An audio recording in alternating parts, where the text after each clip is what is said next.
this month is Black History Month. It is important to me. It's important to you. And so I just wanted to share with you a few thoughts that I had about Black history, just to put things into perspective.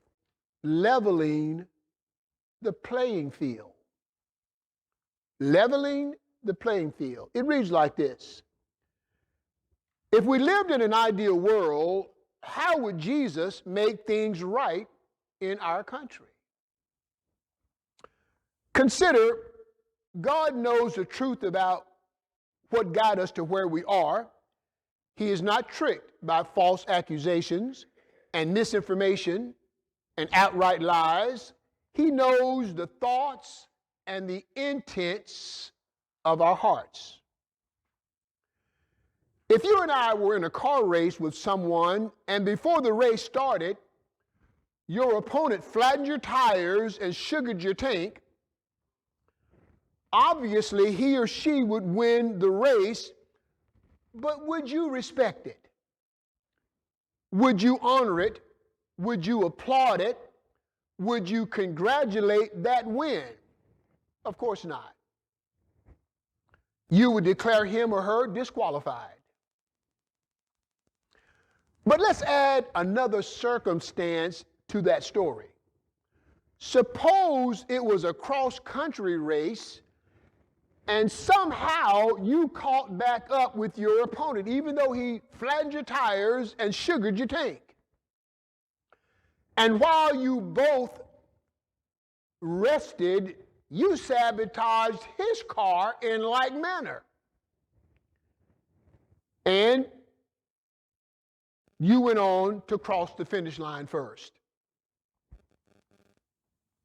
Are you the winner?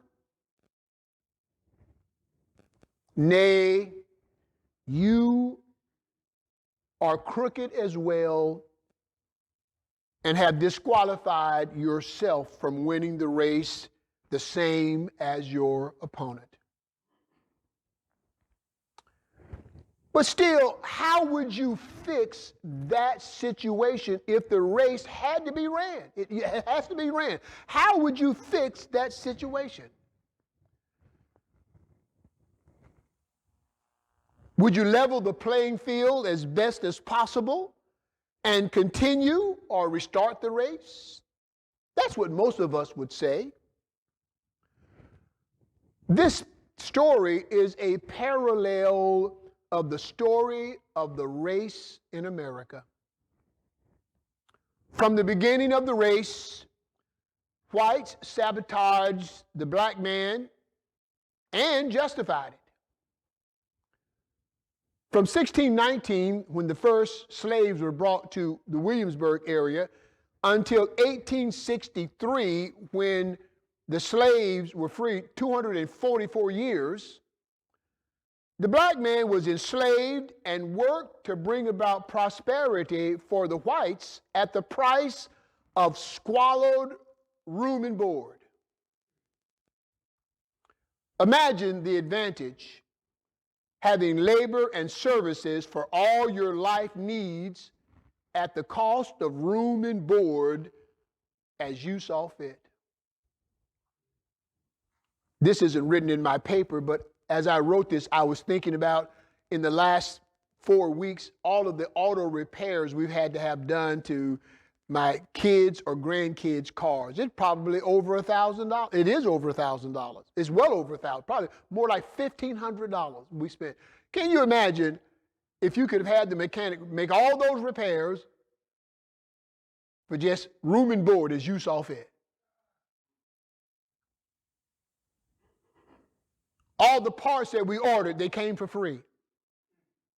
All the delivery, all the services that were associated with that labor, can you imagine the advantage you would have in life if you didn't have to pay for any services or any labor for anything in your life? Would you could have somebody come out and check out your air conditioner and repair it and fix it for the simple cost of room and board as you saw fit? Even after the slaves were freed by the Emancipation Proclamation of 1863, the playing field was not leveled for blacks. Rather, slave owners were given reparations for the loss of their slaves. That's something I just found out last year. I came to know that last year, that at the end of the Civil War, slave owners were given reparations for the loss of their slaves. Can you imagine that? And we were promised 40 acres and a mule, and the mule died before we ever even got him.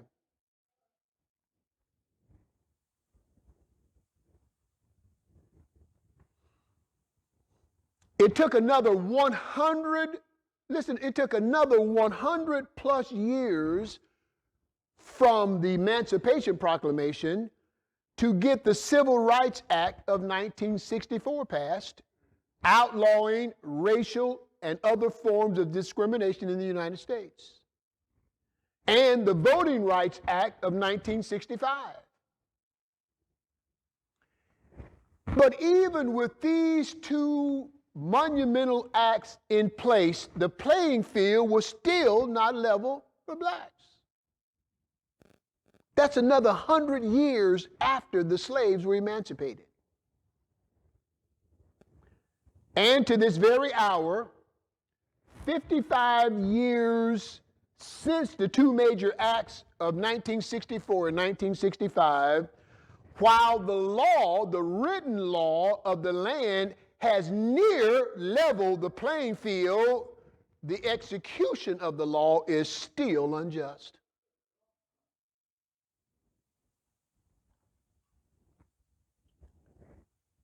Economic inequality is still prevalent and in plain view with no solutions on the horizon.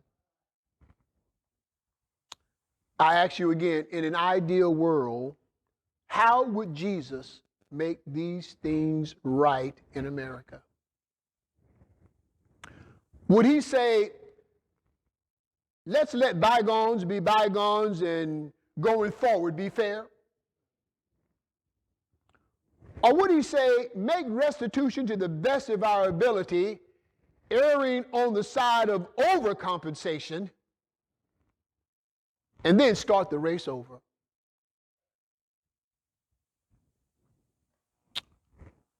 I guess we'll never know, because we don't live in an ideal world. And Jesus isn't here to make that call. But for sure, we can't just forget it and say it doesn't matter. Those are my thoughts for Black History Month for this year, 2021. May the Lord help us all to understand that the things that we do today have consequences. And somebody has to pay. Somebody's going to pay. Either the person who commits the crime or the sin is going to pay, or somebody's going to pay. The Bible says, and sin, when it is finished, it brings forth death. And between it beginning and it bringing forth death, a whole lot of devastation happens in between those two places.